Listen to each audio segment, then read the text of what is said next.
Bonjour à tous, alors une petite vidéo d'information aujourd'hui avec quelques informations sympas, notamment sur la 2020.16. Alors là, il y a quelqu'un qui a fait très fort, vous allez voir ça plus tard dans la vidéo, vraiment, c'est vraiment intéressant ce qu'il a réussi à faire. Et on va parler aussi du MCU1 et des modèles S et X.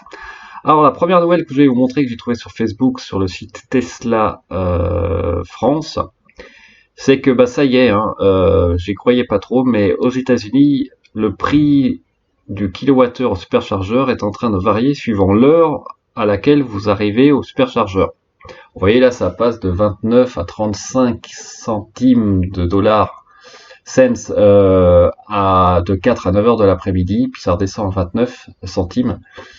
Donc si ça apparaît la même chose en Europe et en France, franchement, c'est pas une bonne idée.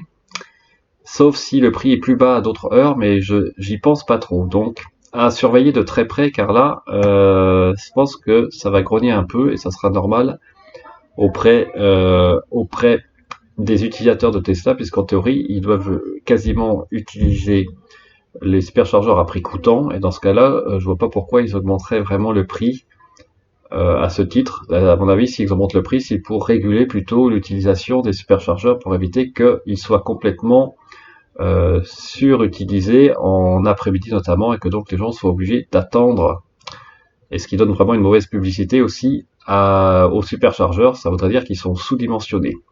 Alors l'autre info aussi que j'ai noté sur internet, sur Facebook, c'est qu'il y a pas mal de modèles S, modèles X qui sont tombés en panne avec ce fameux MCU1 suite aux mises à jour régulières qu'on a eues là dernièrement. Avec, vous savez, cette mort en fait du module mémoire I et MC avec un nombre de cycles d'écriture et de réécriture limité.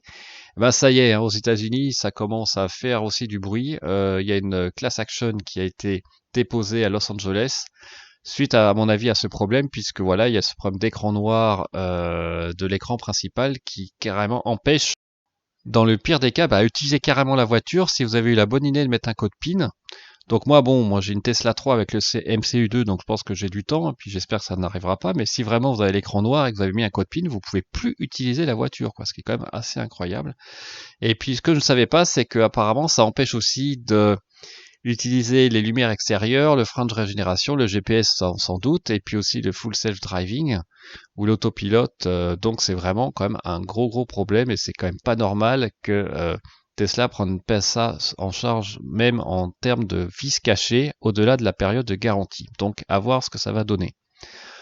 En Chine, il y a des modèles 3 qui sont maintenant produits avec les nouveaux ports, vous savez USB-C et USB classique, à la fois au niveau, comme vous voyez ici, de la console centrale, comme en fait sur les modèles Y hein, qui viennent de sortir.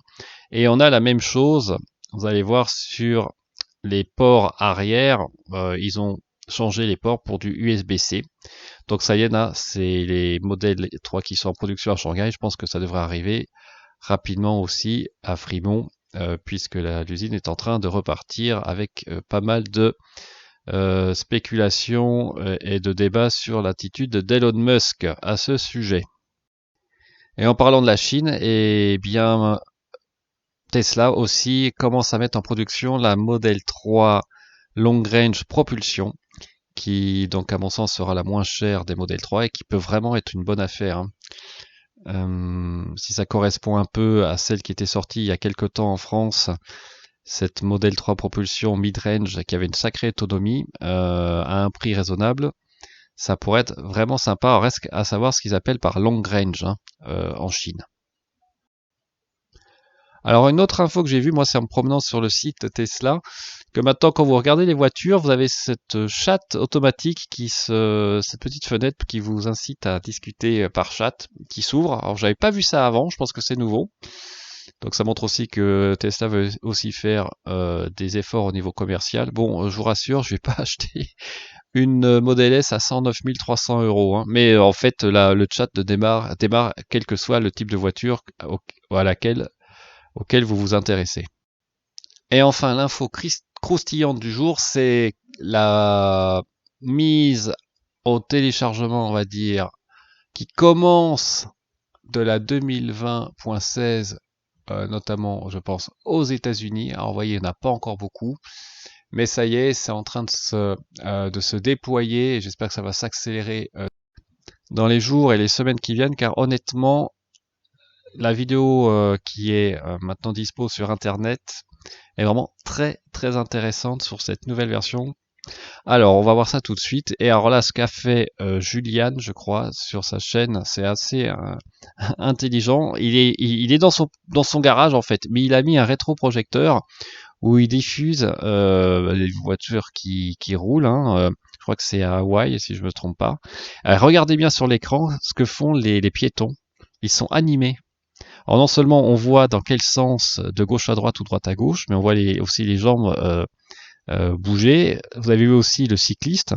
Donc c'est quand même assez incroyable le niveau de précision du système. Et là, alors là où ça m'a aussi bluffé, c'est que j'étais persuadé que la détection des feux pour la distance était vraiment corrélée uniquement au GPS. Et là, évidemment, ça peut pas être le cas puisque c'est un film qui est projeté dans le garage. Et vous voyez, alors évidemment, ça marche mal. Hein, le système a du mal pour situer exactement où est le feu, mais il détecte les feux, mais en plus, il met en bas un système d'alerte de distance. Ce qui veut dire qu'a priori, les caméras jouent aussi un rôle non négligeable pour détecter non seulement les feux, mais aussi où ils se trouvent.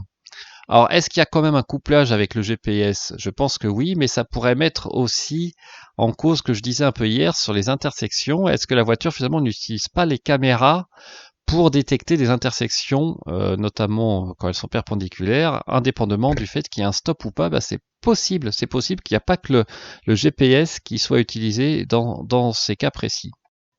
Voilà, ben, j'espère que cette petite vidéo d'information vous a plu. Je vous souhaite une très bonne fin de journée et puis on se dit à très bientôt. N'hésitez pas à me laisser des commentaires, des pouces bleus ou utiliser mon lien de parrainage si le cœur vous en dit. Et je remercie plus particulièrement à Gilles, Cyril et Eric qui viennent de recevoir leur voiture il y a ces derniers jours, ces dernières semaines et qui m'ont pris comme parrain. Et ben, je voulais les remercier tout particulièrement. Et donc je vous souhaite une très bonne soirée et à très bientôt. Au revoir.